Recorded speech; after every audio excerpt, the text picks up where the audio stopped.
Rabbi Potasnik, we will welcome to the stage as one of the leaders of this event. Rabbi Potasnik.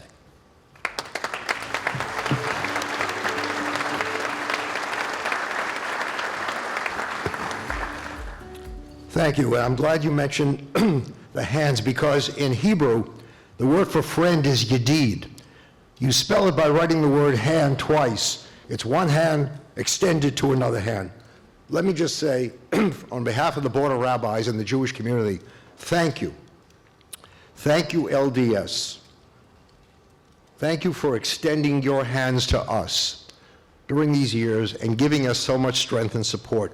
We are most grateful to you. Thank you. Let me also begin by saying, excuse me, that Simon Wiesenthal, a Holocaust survivor, was asked some time ago, shortly before he died, when you arrive in the next world and you are greeted by other Holocaust survivors, and they ask you, what did you do after you were released? What will you say? He said, I'll look at them and I'll say, I never forgot you.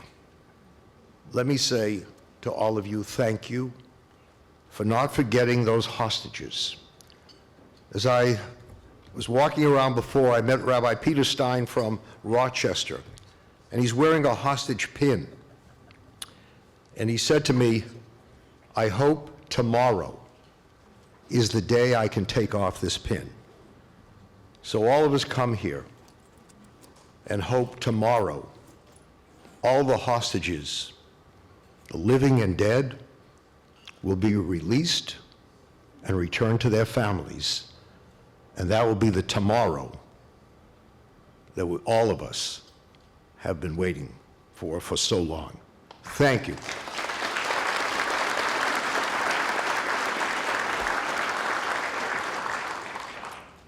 Now, Elder Marriott reminded me of a famous religious proverb which states, blessed are those who speak briefly, for they shall be invited back. So I thank you very much for those words. Years ago, my parents came to this country after the war. They had lost 5 children. One of the first groups to reach out to them were the nuns of St. Mary's Church in Lynn, Massachusetts. And they helped them to start again. Because you know, when you're born, you begin life. But there comes a time for many when you have to learn how to begin again. So thanks to Christians who reached out with their hands to the Jews, my family was able to start life again. When I'm asked why we're having this form of faith, I answer with 2 words.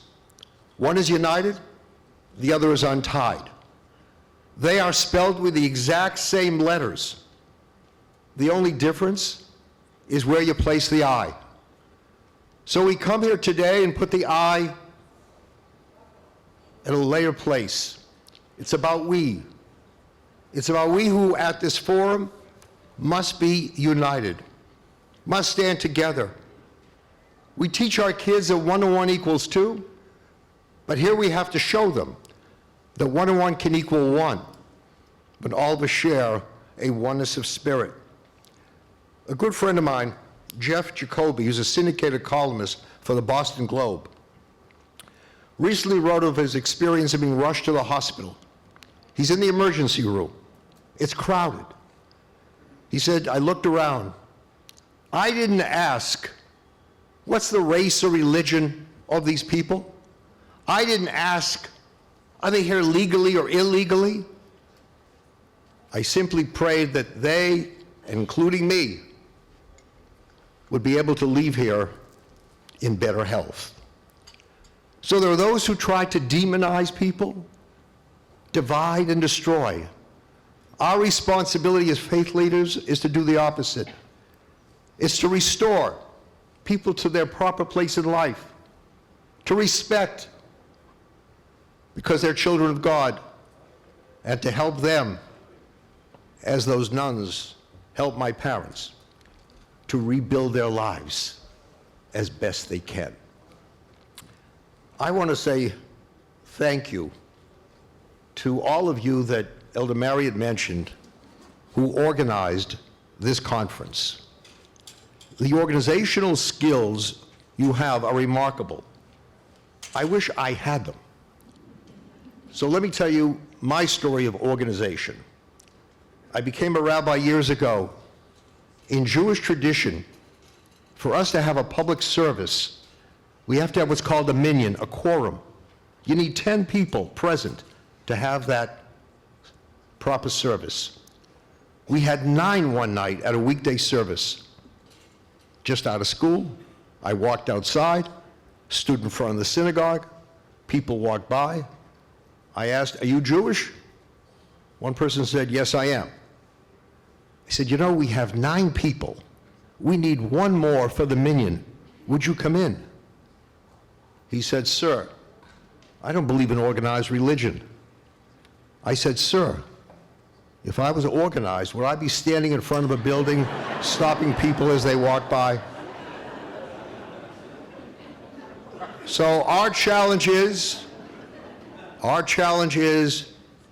to organize more of these programs, to bring people together, to make sure we stress united rather than untied, and then maybe one day we will see not just a sukkah, because this is the week of Sukkot of Tabernacles on the Jewish calendar, but we will see a Sukkat Shalom, a tabernacle of peace where all of us can sit united as one. Thank you very much.